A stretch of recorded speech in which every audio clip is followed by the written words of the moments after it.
Hello, my name is Tanea, and I am a sacred activist. My day job is in the medical field.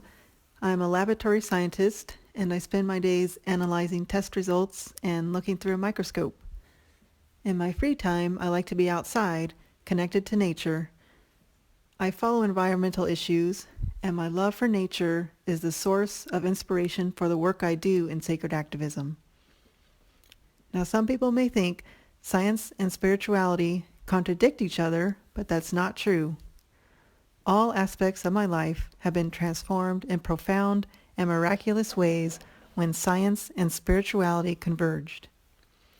I've witnessed changes in my community and the world due to the work done by ordinary people who have implemented these teachings in their lives. I love this quote by sacred activist Marianne Williamson. Our greatest fear is not that we are inadequate, but powerful beyond measure. Through this work, people learn how to access their authentic power, power that comes not from force, domination, and control, but from a connection to our inner self and acting from intentions based on compassion, equality, impeccability, and the wisdom of our soul.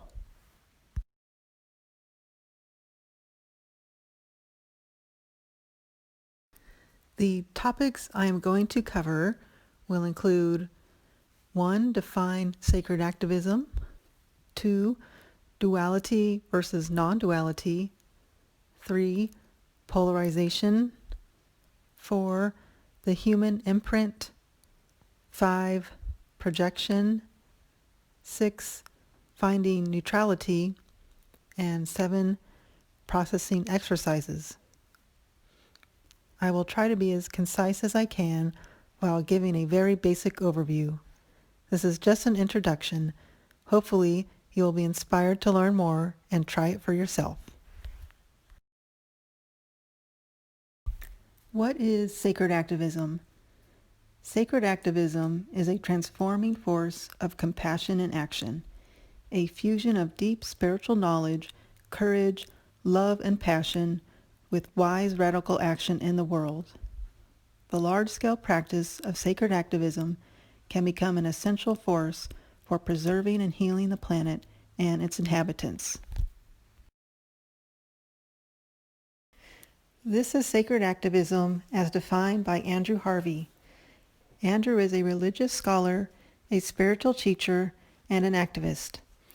He's the founder of the Institute of Sacred Activism, and he says, a spirituality that is only private and self-absorbed, one devoid of an authentic political and social consciousness, does little to halt the suicidal juggernaut in history.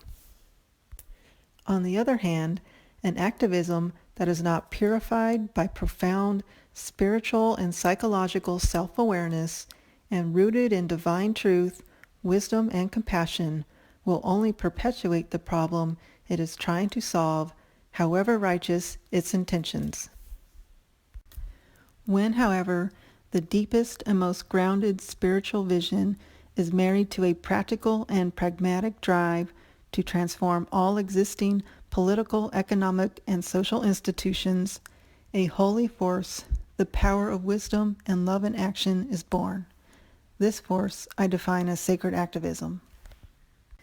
The average person is focused on how things appear on the surface, what we see with our physical eyes and perceive through our senses. We usually don't look beneath the surface and ask what type of energy is behind something, or furthermore, what level of consciousness. A well-known quote by Albert Einstein is, "You cannot solve a problem on the same level from which it was created." An activist is usually trying to create change by working on the surface of things, working within the systems we have in place, the election process, government, laws and regulations, protest, etc., etc. On the surface, you have two opposing sides, locked in a battle of who's right and who's wrong, who's good or bad, basically two sides that are in a power struggle. While taking political action is often necessary, the amount of power a person or a group has to create change is dependent on what is happening with themselves energetically. Major change occurs when the collective consciousness reaches a tipping point, where enough people have shifted their ways of perceiving to implement changes based on this new level of consciousness. In sacred activism, we work with this energy and levels of consciousness. Sacred activism unifies contemporary theories from modern psychology and physics with ancient knowledge of mystery school teachings and yoga. Yoga's literal translation is union, and it recognizes that all knowledge and experience comes from one underlying consciousness or reality. This one consciousness differentiated itself to appear as many things: animals, trees, rocks, water, humans, anything we see in the physical realm. Yoga philosophy describes the processes needed to realize our unity with this one consciousness so that we may free ourselves from the suffering felt through our perceived separation. In modern psychology, Carl Jung pioneered concepts of how the mind works regarding the unconscious aspects of the mind, which you will see is a key to how sacred activism works. Jung looked at areas of the mind that constitute the psyche and the way in which they influence one another. He distinguished the persona, or the image of ourselves that we present to the world, from our shadow, which may be comprised of hidden anxieties and repressed thoughts. Jung also noted the relationship between our personal unconscious, which contains an individual's personal memories and ideas, and a collective unconscious, a set of memories and ideas that is shared amongst all of humanity. Shared concepts, which Jung described as archetypes, permeate the collective unconscious and emerge as themes and characters in our dreams, myths, books, films, and so on. Other emerging types of psychology are depth psychology and ego psychology. Depth psychology refers to approaches of therapy that are open to the exploration of the subtle, unconscious, and transpersonal aspects of human experience. A depth approach may include therapeutic traditions that explore the unconscious and involves the study of dreams, complexes, and archetypes. Ego psychology is an emerging field that explores our human relationship with the rest of nature in psychological terms. This work mirrors sacred activism by exploring the whys of our disconnection with nature and how to reconnect. Ego psychology is also about how the destruction of nature affects us on a psychological and emotional level. This emotional response can propel some people into action, but for many it is overwhelming and can lead to a state of denial, despair, and apathy. Knowing how to work with these psychological dynamics can be helpful in motivating ourselves and others to act meaningfully to the challenges of climate change. Physics. It's good to have an understanding of the very basics of physics. Me, as a scientist, I became intrigued when the book I was learning from started talking about the physics behind it, and it really started resonating with me. This was something that I could grasp, and it provided a doorway into the esoteric. I like this quote by Fritjof Capra. The mystic and the physicist arrive at the same conclusion, one starting from the inner realm, the other from the outer world. The harmony between their views confirms the ancient Indian wisdom that Brahman, the ultimate reality without, is identical to Atman, the reality within. I find this work extremely rich, meaningful, and exciting. It's like having the keys to the universe. It's empowering to know I can create change through this work. The teachings are derived from the book The Marriage of Spirit by Leslie Temple Thurston. Leslie is the founder of Corelight, a nonprofit organization that provides spiritual training, mentoring, humanitarian service, and sacred activism. The website is corelight.org. On here you can find many free resources that supplement the teachings. Another relevant book is Unplugging the Patriarchy by Lucia Renee. Here you can follow a mystic in action as she discovers the roots of the patriarchy and how to dismantle the systems on an energetic level. And finally, the book Living with Enlightenment by Brad Laughlin, who is a spiritual teacher and co-founder of Corelight.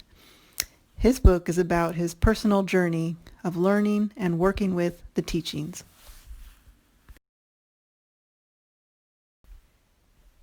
Sacred activism can be many things and therefore can take many forms.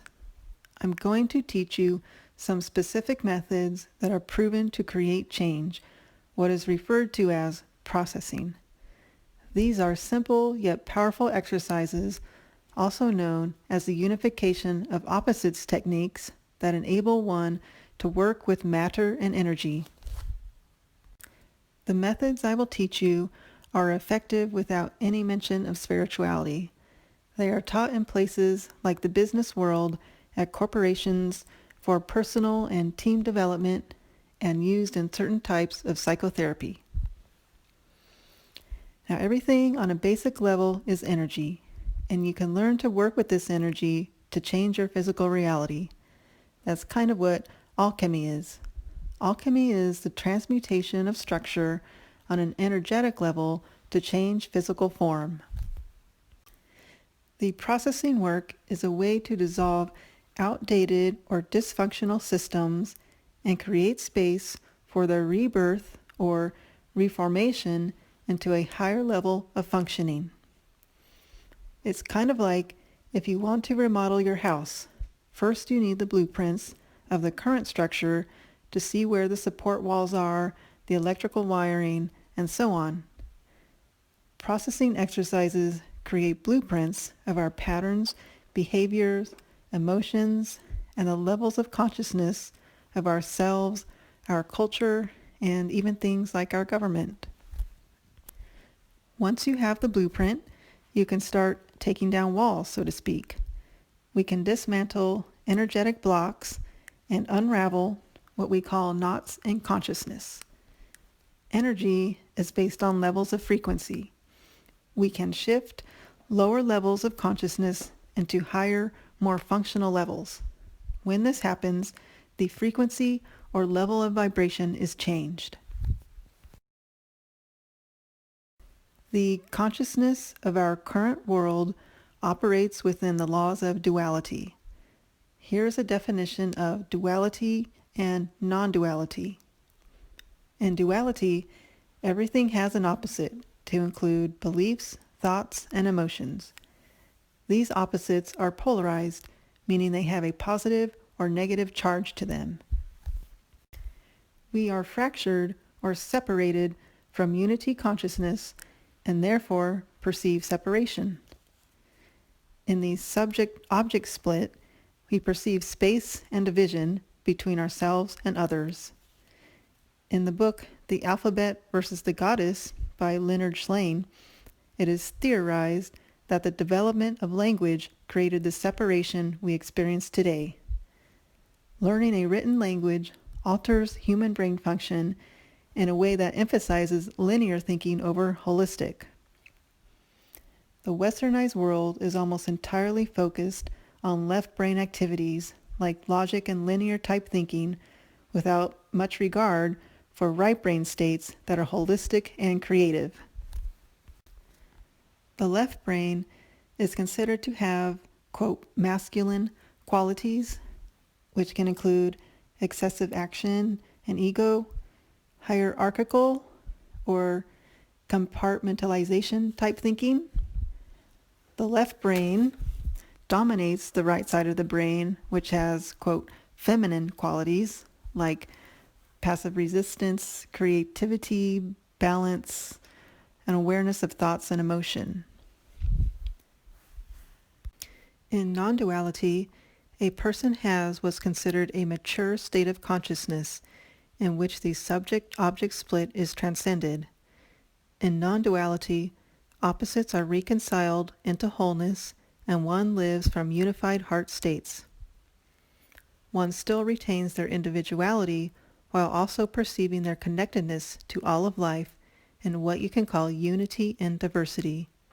The left and right brain are connected, balanced, and work together cooperatively. Here are some examples of opposites everyone will recognize. We all experience these in our daily, everyday lives. Usually with little awareness, we oscillate, go back and forth between the pairs.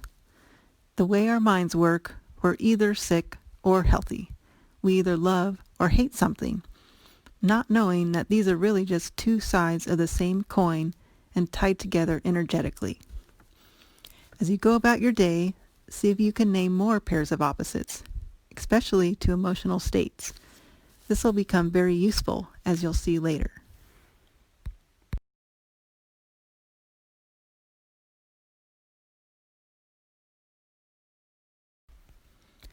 These pairs of opposites carry electromagnetic charges, which are created by one's attraction and repulsion, or like and dislike, or desire and fear, towards objects, thoughts, and emotions.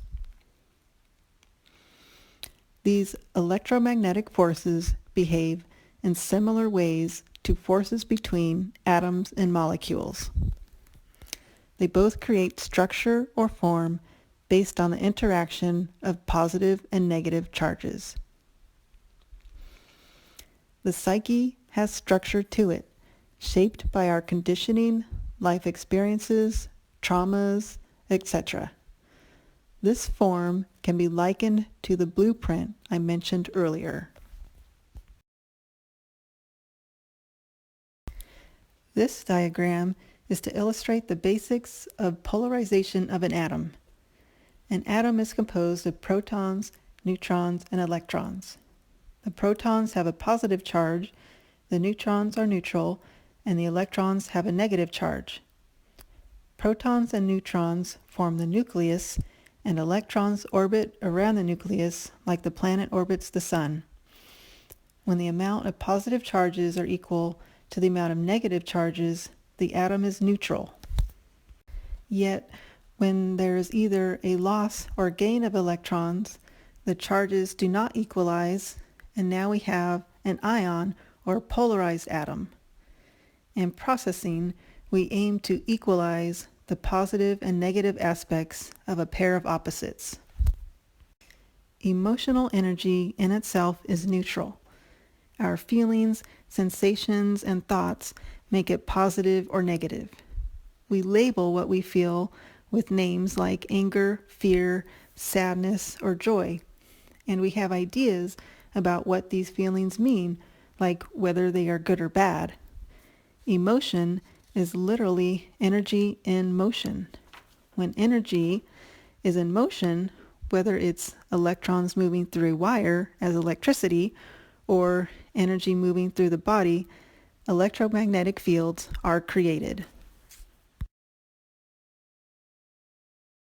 The human imprint. Similar to how molecules create physical objects through the interaction of electromagnetic forces, the mind or psyche has structure to it as well, which is based on our conditioning, our experiences from birth, and throughout the formative years of childhood.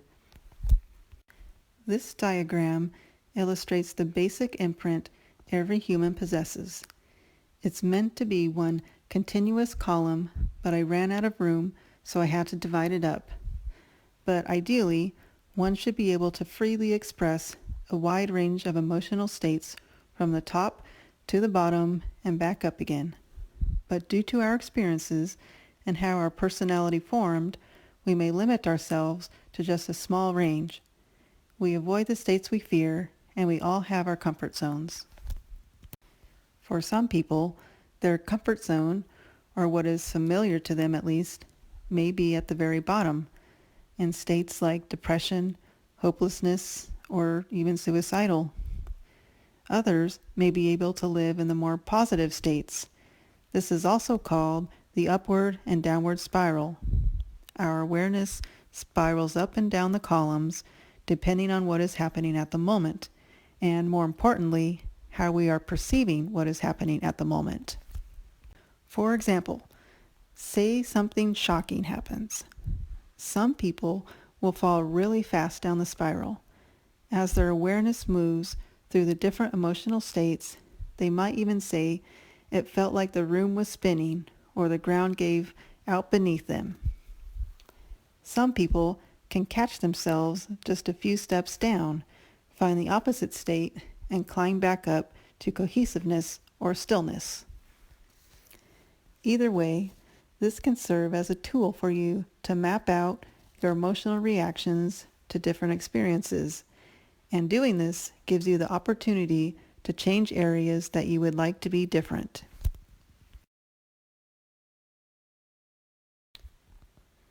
I see similarities in the human imprint to the physical body, like the spine in our skeletal system, as well as the flows of energy in the energetic body.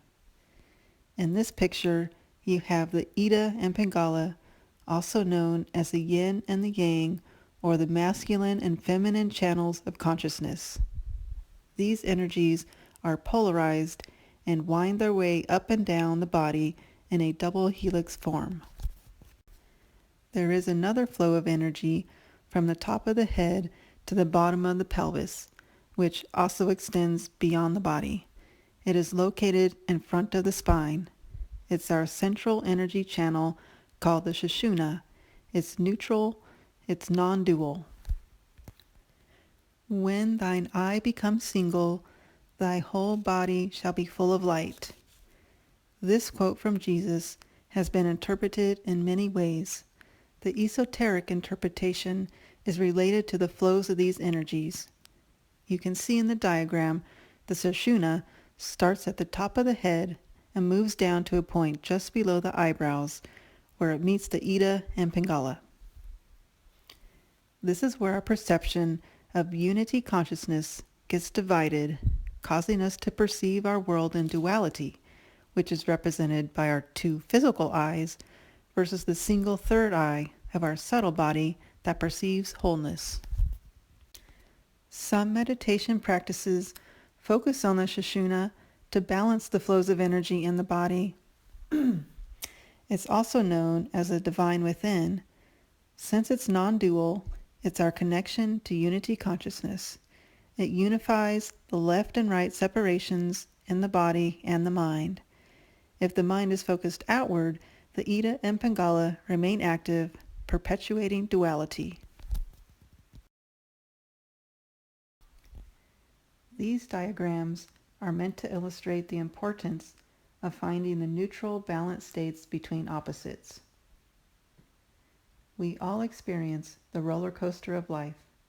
One moment we are sad, another we are happy. We go up and down, back and forth, between different states of mind and emotions. We oscillate from positive to negative and back again. Through processing, we can develop an evenness and stability by finding the center line of equanimity. We are better able to ride out the ups and downs of life. In fact, as you progress in the processing work, you begin what's called the ascension process, eventually transcending duality altogether. You may find your old emotional highs become your new emotional lows, and things that once triggered you will be a lot less or go away altogether. This is the transformation process. Your ego, your personality, your behaviors and patterns are becoming more refined, more functional, and more heart-centered. These changes will start being reflected in your physical reality. Projection.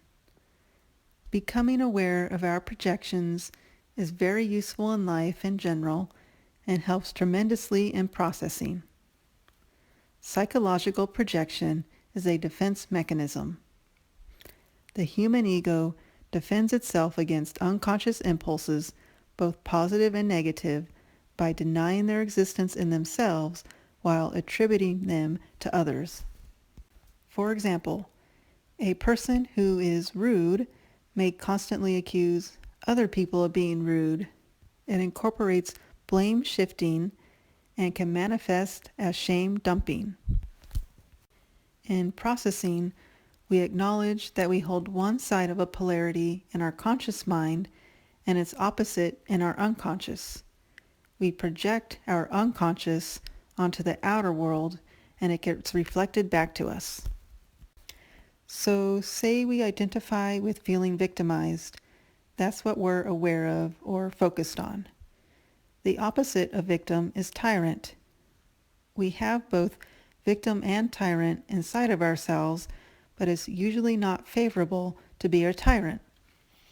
So we stuff that back into our unconscious. We may think we're clever by doing that, and because we can't see it, we don't have to deal with it or acknowledge how we can be tyrannical. In your life, you most certainly have run-ins with tyrants. You may have a pattern of tyrants coming into your life. The scenery might change, but the underlying basic structure is the same. Say you're at your first job and your boss is a tyrant. You may quit your job. And then at the next job, a coworker is the tyrant. Maybe you try to switch departments, but the tyrant follows you or shows up in someone else. This is a pattern, and it will continue until you bring awareness to it. We often don't make the connection because when the outer circumstances change, we like to say, well, but that was different. But if you look below the surface, stripping away appearances, you will find the same energetic imprint. When you start discovering your ways of being a tyrant, the polarity of victim and tyrant will start balancing out and resolving itself as you take responsibility for both sides and learn to stand in your own power. You'll no longer project because both the victim and tyrant polarities reside within your conscious awareness. You may still encounter a tyrant, but your reaction will be different. You'll have a different relationship with it, and it won't have the same energetic or emotional charge to it. By becoming aware of our projections, we can learn what aspects of ourselves exist in the unconscious parts of our mind. Bringing awareness to the unconscious is the key to successful transformation. This can bring up fear. The unconscious is the place we bury things about ourselves we don't want to look at. Yet it's also a place where talents and creativity can hide. Making the unconscious conscious returns us to wholeness. Polarity processing brings this awareness to our unconscious. Here are some questions I'm sure we've all asked ourselves at one point in time. Why can't I stop doing this certain behavior? Or why do I have this addiction? Why do I keep dating the same type of person? Why do I sabotage myself? How can I address an issue without being polarized or having to pick sides? Or how do I get out of this current system?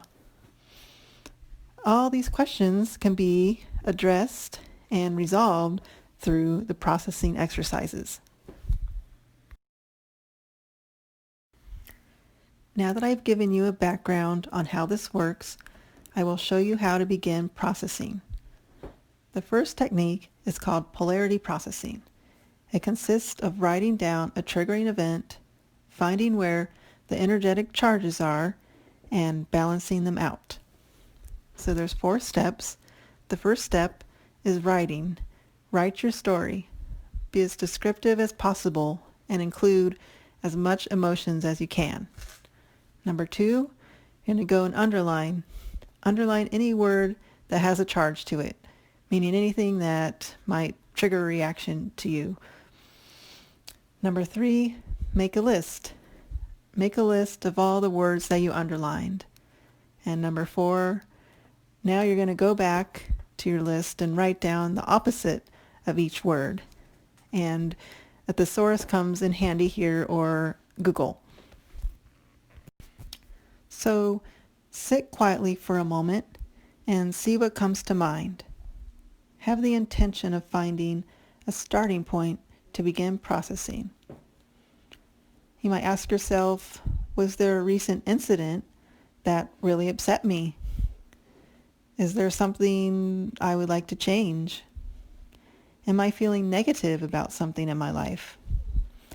I'll show you an example story on the next slide. But once you have something, write it out. Write your story using as much details as possible and what emotions you experienced.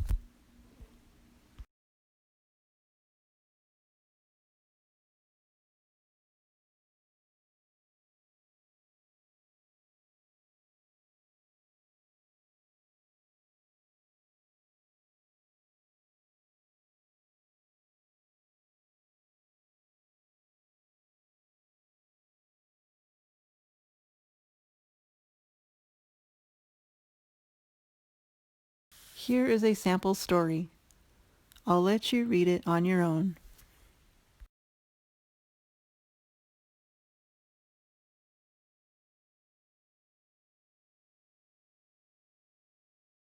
So now go back, read through the story again, and underline any words that hold a charge for you. This will be different for everyone, and there's no right or wrong. Just pick the words that jump out at you, make you tense up, or feel some sort of reaction.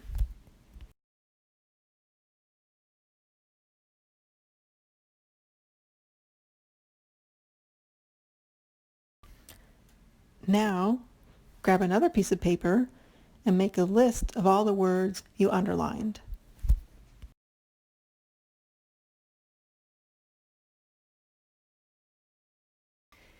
Each word can have several opposites. It depends on the circumstance, but try to find the one that feels like it creates balance. What would take the charge off of the opposite word? Remember, we're trying to come to a neutral place.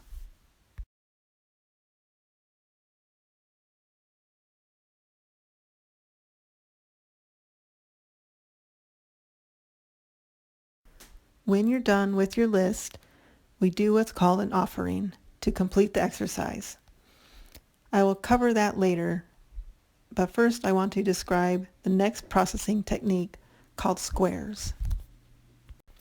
In duality, a desire or attraction always comes with its opposite, fear or repulsion. We are usually aware of one side but not the other. By naming our desires and fears, we flush out our blind spots. Squares are a tool used to do just this. Squares resemble stuck energy and patterns that we repeat.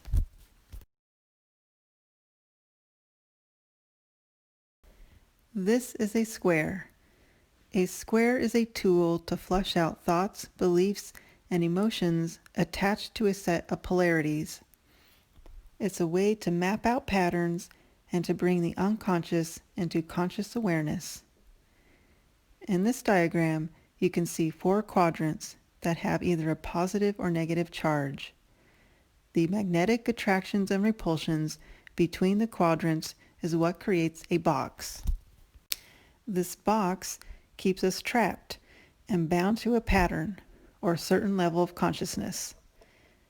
As the square exercise is completed, the electromagnetic charges are released and openings or doorways are created within the walls of the box. We can then step outside the box into an ever-increasing sense of expansion and freedom.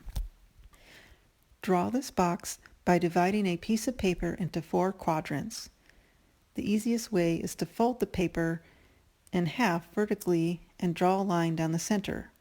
Fold it in half again horizontally and draw a line down the center. Now label the 4 quadrants. You can use my or the desire for a polarity and my or the fear of a polarity.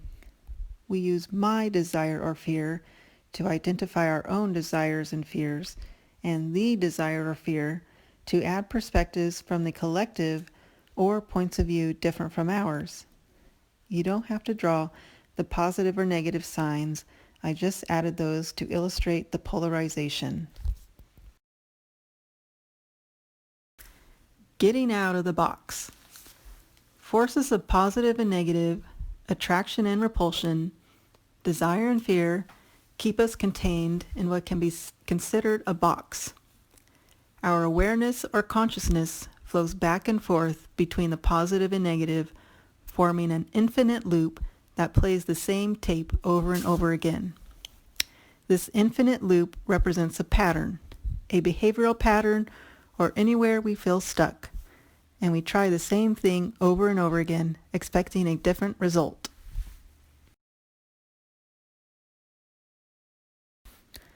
I'm going to use the polarity of success and failure as an example. We all have both an attraction and repulsion to success and failure. So this square will help us bring awareness to how these polarities operate within ourselves. Again, like polarity processing, one side is conscious and the other side is unconscious. In this square, you may find it easy to fill in one or two of the quadrants, but be totally blank in others. These are our blind spots. So let's start with the desire for success. Everyone wants success, right? And why is that? What do we get out of it? Well, we can feel a sense of accomplishment. We can feel we achieved a goal. To win, it feels rewarding. Now, this list can be much longer, but I'm going to keep it short just to illustrate the process. So next we go to the fear side. Why would someone fear success? So we started out positive. Yeah, success is great, right? Then in comes maybe doubt or some unexpected burdens, like expectations are now placed on me, or maybe I fear the spotlight, or I don't feel worthy or deserving of success. So we kind of hang out here for a while, and then we might start feeling like this is a really negative place. I need to get out of here. So we look for the positive again, and that would be the desire for failure, question mark. Why would we desire failure? And well, I can kind of guess some people would want to avoid responsibility or the pressure of it all. Maybe they want to be a rebel and not conform, or to play the victim. That's a popular one. So again, this side might be nice for a little while, but then maybe I start thinking, well, what are other people thinking of me? Are my parents disappointed in me? No one likes to be called a failure or a loser, so I start pushing back.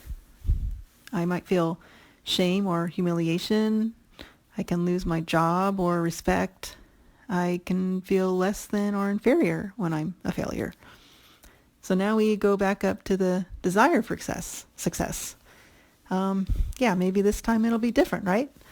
So we continue to go round and round, and we do this often unconsciously, and we hope one day we can break out of this pattern, but it's really hard until you become aware of all the different parts of it.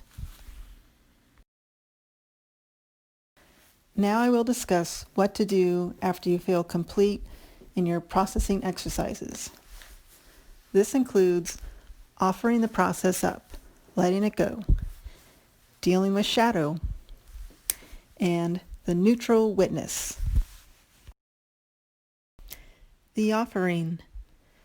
When you feel complete in your processing, it's time to offer it up. Once you hand it over, let it go. You've done the footwork. Now let whoever you see as a higher power take over. Let grace take over and trust the outcome will be for the highest good. Offer it up for your own benefit as well as the benefit of all beings. The work you do will create shifts, not just for yourself, but the collective. Others will benefit from it as well. Here is a sample offering. Dear Spirit, I offer up this process and ask that all polarities be brought into balance. Please take me to the neutral resting place. I ask that all aspects of the unconscious be made conscious, and may grace transform this process into a higher level of consciousness. I offer up all patterns and old belief systems that no longer serve me. I let this go and trust that it shall be done. I offer this on behalf of myself and all beings ready and willing to accept this clearing. I give many thanks and gratitude. So be it. Dealing with shadow. Shadow is a name for aspects of ourselves that we are not aware of or that we fear. It's not meant to be bad or evil, but it simply refers to our blind spots. Although, when we do face our shadow, it's not always the most comfortable experience, and you can expect some upheaval in your life. That's because processing shines a light into the dark corners of the mind. It's not really for the faint of heart, but for those who really want to go forward, to change and grow and evolve. We find the courage to see it through. As the psyche is reconfigured, things that were once hidden in the dark may begin showing themselves. This could be simply through dreams or through your physical life in personal interactions, relationships, money, health, or just simply watching the news headlines. This is what is happening in the world right now on a collective level. We are facing the shadow sides of our collective belief systems, and things like corruption, exploitation, and abuse that once enjoyed operating in the dark are now coming to light for everyone to see and be reckoned with. Your experiences and or emotions may temporarily become more intense. It's important to realize that this is part of the clearing process and try to remain as neutral as possible. Practice self-care and self-compassion as much as possible. An absolute must-have tool is called the witness. The witness is like having an aerial view of your process. It's from a higher perspective, outside of emotional reactivity. And I say emotional reactivity to differentiate between acting out emotion versus simply experiencing it. It's important to fully feel and embody emotions, but you don't have to act them out. So you can feel anger or sadness, but you don't go yelling at someone. Instead, you sit with the emotion and let it pass through you. Emotion is energy. It's energy in motion. It's like a wave. In the witness, you observe or perceive this wave of energy passing through you and moving on. And yes, this is easier said than done. Other names for the witness are the neutral observer, the middle way, or the eye of the storm. The more one is able to maintain this state of awareness, the more efficient and thorough the clearing and transformation of a process will be. You are also able to remain more stabilized when experiencing the turbulences of life. Developing the witness is a daily practice. It takes time and practice to become familiar with how this feels, how to hold the paradox of neutrality while also experiencing the positive or negative emotions. But eventually, you may be able to hold both sides of a polarity at the same time. You will be able to feel both happy and sad simultaneously, which you will find gives you a choice. Now you can choose which emotion you want to experience. instead of unconsciously acting it out.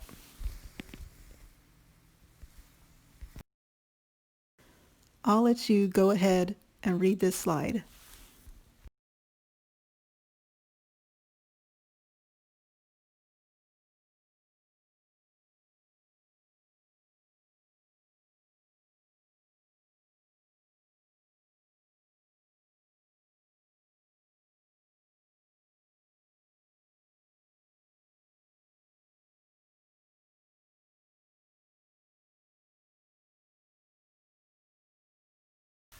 The third option Leslie and Carl Jung are referring to is called the extended state.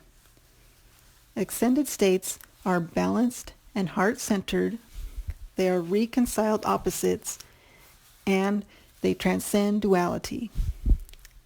For example, take the polarities of superior and inferior. What is a state that would encompass both sides while at the same time comes from a higher level of consciousness? Well, one possibility could be humility. Another is equality. In the balanced state, here I accept my humanness and know that I am no better or worse than anyone else. I accept both my strengths and weaknesses. I have the humility to acknowledge when I'm wrong, as well as I'm able to accept recognition or praise. I see others as my equals.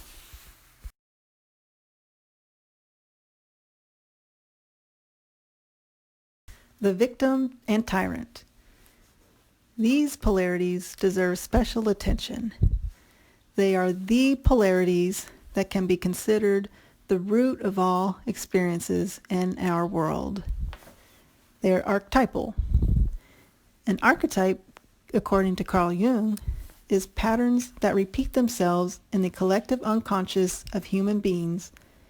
This could be in the form of dreams, stories, art, or myths. They don't seem to have cultural boundaries. They are universal and embody a hereditary factor of the human psyche.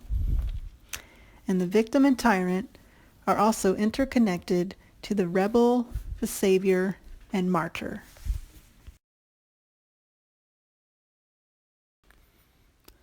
The victim, tyrant, rebel, savior, and martyr archetypes are intertwined, and each are bound to each other through the laws of duality. The only way we know how to get and feel power is through these 5 roles we each play out. It's a power struggle. Each role is attempting to obtain power and control through various tactics against the other. It's an endless cycle, a dance between light and dark, good and evil. The tyrant is the one that appears to be in power. They have authority and control. Its tactics involve exploitation, domination, and oppression. They are often considered the villain or evil. The victim feels powerless and oppressed. There is a lack of control. They can feel weak or helpless, tyrannized, and they look to be rescued. The savior is considered a positive aspect of power, authority, and control. They are the rescuers or the ones we turn to for answers. The rebel comes from a place of feeling powerless or lack of control and reacts against oppression. It resents authority and fights to gain control. The martyr endures suffering or death for what they believe. These archetypes are found throughout history, in Greek mythology, the Bible, and Hollywood movies. Try to name one movie without a hero or a villain. Simply bringing awareness to how we play out these roles will bring tremendous insight and personal growth. It also does not always involve other people. It can be how we feel about life. Do we feel powerless in the face of life circumstances, illness, natural disasters, governments, or corporations? The only way out of the box is to witness the polarized dynamic and process it. Grace creates the healing. As this occurs, we are able to move into healthier, more balanced relationships without the drama or power games. It's important to see the opportunities presented when encountering these roles: personal growth and evolution, adventure, challenge, learning forgiveness, learning how to embody authentic power. Some of the most difficult people in my life have been my greatest teachers. Here are some ways to help you transcend the victim-tyrant, rebel-savior-martyr complex. How does it play out in your life? What roles are you most familiar with? Find examples of them. When have you felt like a victim? How did you react? Did you implode and turn against yourself, or explode and tyrannize others? Step into the opposite side's point of view. What was their experience? Ask yourself what part you played and take responsibility for any way you contributed to the situation. Process power and powerlessness and find the extended state. Not my will, but thine. Surrender to a higher power and see life as experiences, teachings, and evolution.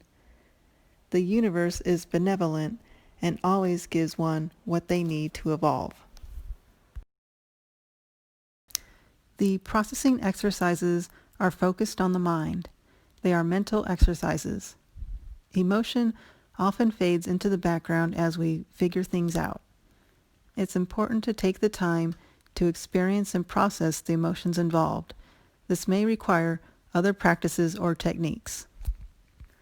Some examples include EFT, or Emotional Freedom Technique, focusing exercises, EMDR, eye movement desensitization and reprocessing, working with a therapist or energy healer, art, music, dance, ceremony, any of the right brain activities. And Lucia Renee, she has many resources for emotional processing on her website.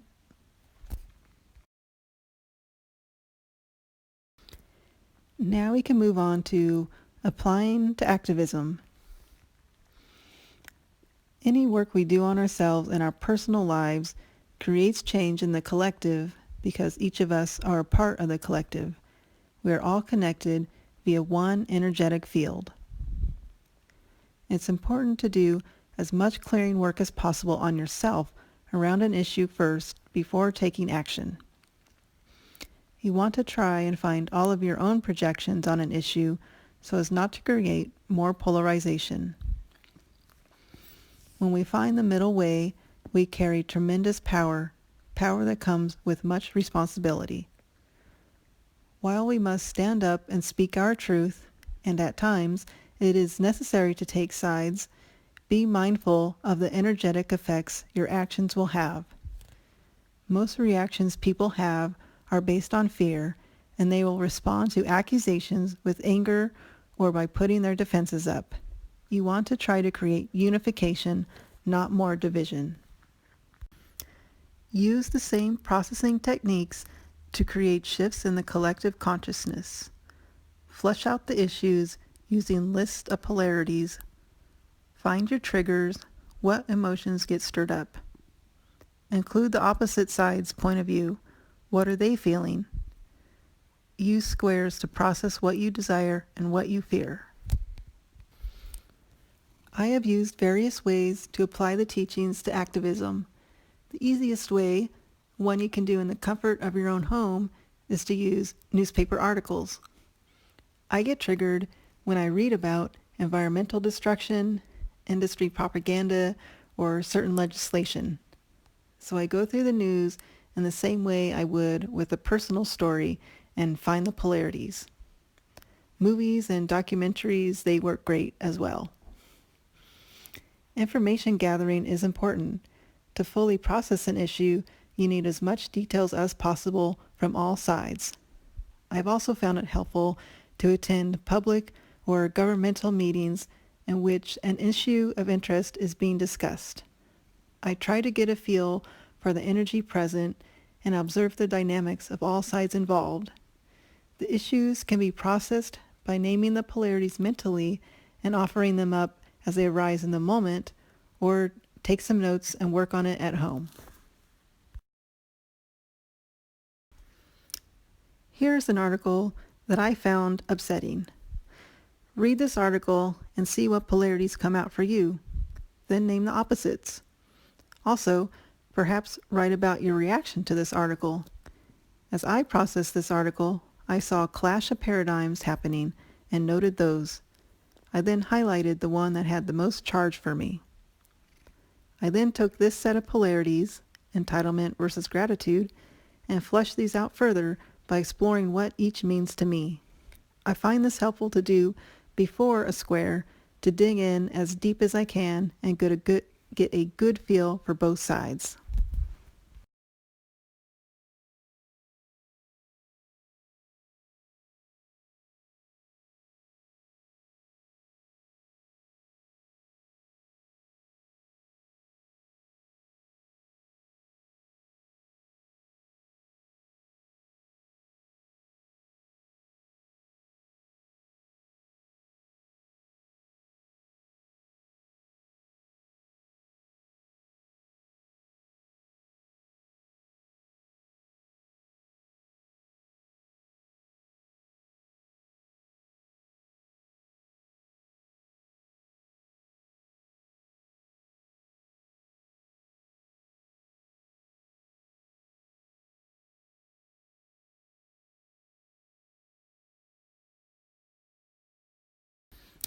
As a scientist, I like to dissect issues into deeper and deeper layers to get to the why and to find the root of a problem. One can also take the role of a profiler and compile a psychological analysis of a person, corporation, or the collective. I know I am reaching the completion of a process when I begin reconciling the whys with aspects of myself. I begin to see myself and what I see in other people and their actions. I use the outside as a mirror to show me what work I need to do on myself. A requirement of processing is brutal self-honesty and humility. An interesting note is that each side can say the same thing about the other. Industry often feels they are the victims, and what I listed I consider negative, but somebody else may consider them positive. Each side is projecting onto the other. I know the downward spiral quite well. I came out of military service with a severe case of PTSD, which had me on a path of self-destruction and thoughts of suicide. I also have a history of abuse in childhood, and so I lived with internalized shame and suppressed rage. In my healing process, I worked with a depth psychologist, and we often used what I experienced in my outer world as a mirror to my inner processes. About the time I started treatment, I had moved to Elkton, Oregon, and I started noticing the vast amount of clear cutting. It would really trigger me, and of course for good reason, but also, what was this referring me to on a deeper level? One aspect was rage. My rage was unconscious and went unacknowledged for most of my life. I never got angry. I was always the nice, good girl. But as I became aware of my rage, I was able to look out at the ravaged, clear-cut landscape and admit if I were to give myself over to my rage, then yes, I myself could be capable of destruction like this. There is also much rage in the collective as a whole. All of the betrayals we've experienced within the victim-tyrant paradigm, all of the inequalities that exist within the nature of duality. Another trigger point is the act of cutting down a tree. Growing up, I always felt people cut me down with their comments, and I didn't feel people saw me for who I was. People don't see trees for who they are either, living, breathing, sentient beings necessary for all of life. It's easy for me to speak up for the trees, but what about myself? That part of me resides in my unconscious, and I have had to work really hard at developing my inner strength to be able to stand in my authentic power and see my own value as a living, breathing, sentient being. Trees assist me in doing this, standing firm and tall, deeply grounded in the earth via extensive root systems and connected to the heavens as their tops reach for the sky. They represent our connection to both the earth and the divine, our true self. We as a collective are cut off from our true self, living within a system based on separation, which only perpetuates our original wounding of feeling separate and abandoned by God. Abuse is rampant in our society, and the human population is carrying huge amounts of trauma and PTSD on both the individual and collective level. Recognizing and healing my own inner processes opens the door to compassion for others. I can see how their hardships drive their destructive behaviors. Just how much pain are those in that do the clear cutting? Of course, there are many layers to this. Many who clear cut don't think they're doing anything wrong and don't consciously feel they are in pain. They're just following the current societal paradigm. Deeper levels of the why are unconscious and need examining. Examining the layers.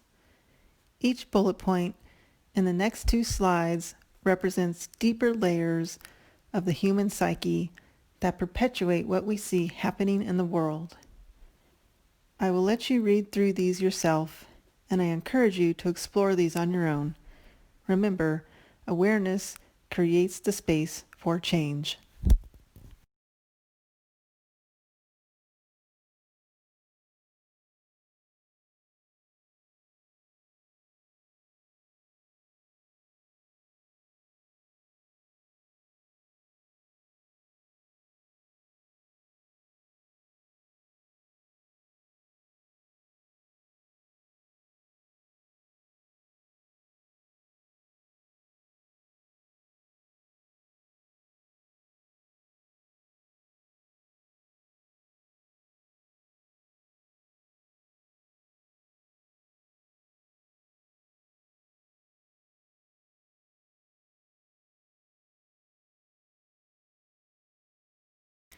In conclusion, I hope that you enjoyed this presentation and that you are curious enough to give processing a try. I will admit, I was skeptical about all of this myself until I reached the point where I had tried every option available to me to heal myself from a serious illness. I was ready to give up. As a last resort, I tried the processing exercises, and on the night after my first process, let's just say I had experiences that proved to me that this stuff is real and that it works. I then became a serious student and have filled numerous notebooks over the years using these techniques. My perception of the world has changed. Magic returned to my life. Mystery, wonder, and a reverence for the sacred. I didn't realize just how lost I was. Sacred activism gave me a direction, meaning, and purpose. So remember, each person, each completed process is like a droplet splashing into a body of water. The waves of energy ripple out into the collective, creating subtle shifts in consciousness and touching others in ways we may never know. Until one day, we reach a tipping point and a tidal wave of energy brings in change on a massive level.